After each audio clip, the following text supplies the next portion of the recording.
The warm waters of the world abound with life. Spread out before us are wonders that fill our heart and soul with joy. We scuba divers are fortunate enough to visit this special place and for a brief time become part of that world. Below the surface of the sea is a world alive with the spectacle of creation. We will see many different types of fish that come in diverse shapes and sizes and colors. Sometimes we see large schools like these horse-eyed jacks because they know there is safety in numbers. Other times, the school may be smaller like these colorful raccoon butterfly searching the reef for something to eat.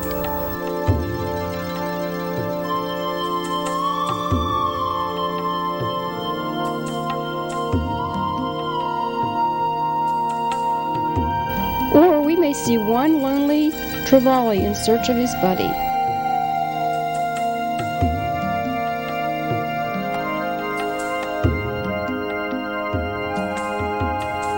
How do we explain the shape of this Moorish idol with his tall dorsal fin and small pointed mouth? If we gave an engineer the latest computer with the best design software, I doubt if he could match Mother Nature. And how could you not instantly fall in love with a sea turtle?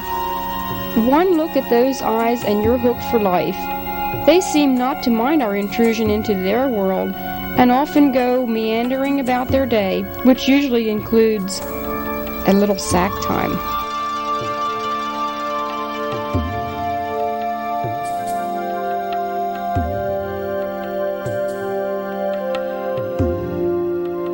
Turtles have to rely on the kindness of strangers to clean those hard-to-reach spots. Here we see Achilles Tangs and Cole Tangs giving this guy the once-over. This is an example of beneficial mutualism. The Tangs get a nice algae meal, and the turtle gets a clean shell to cut down on swimming resistance.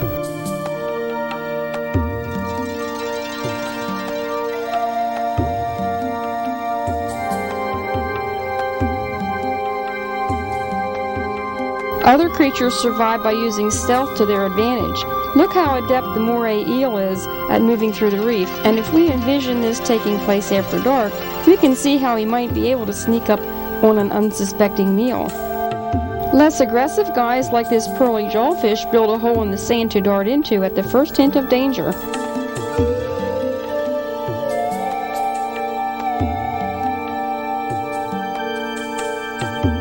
If we take our time on a dive, we can see some fish like this southern ray sitting out in the middle of nowhere, just waiting to show us how to make a graceful exit. The rays really do fly underwater. Unlike some early human attempts at flight, their flapping works.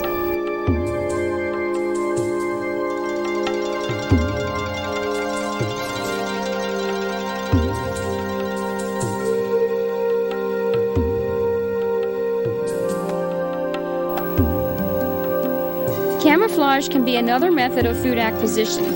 The peacock flounder knows that if you look like sand, you can sit almost anywhere you want and just wait for your next meal to swim up to the plate.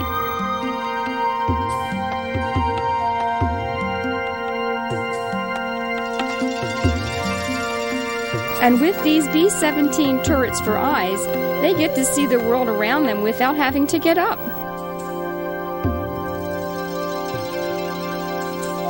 But the real master of camouflage is the octopus. He can stop on a dime and look like a coral head simply by changing his body color. And if that's not enough, he can change into any shape needed to pull off the effect.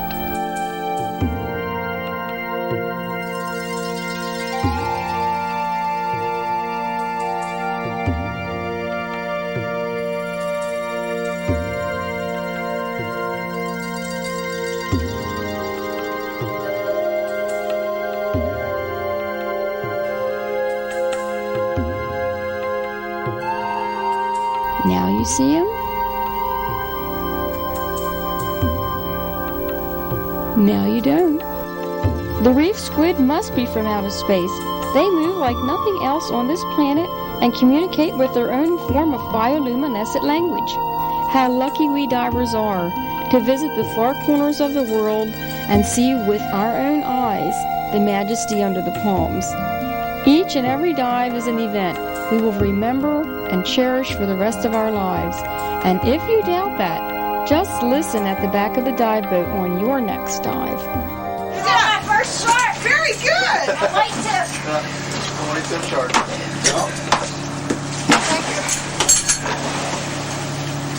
Oh, a beautiful clam. Did you see that? I found one clam. I saw a couple good clams. Oh, what's that gorgeous clam?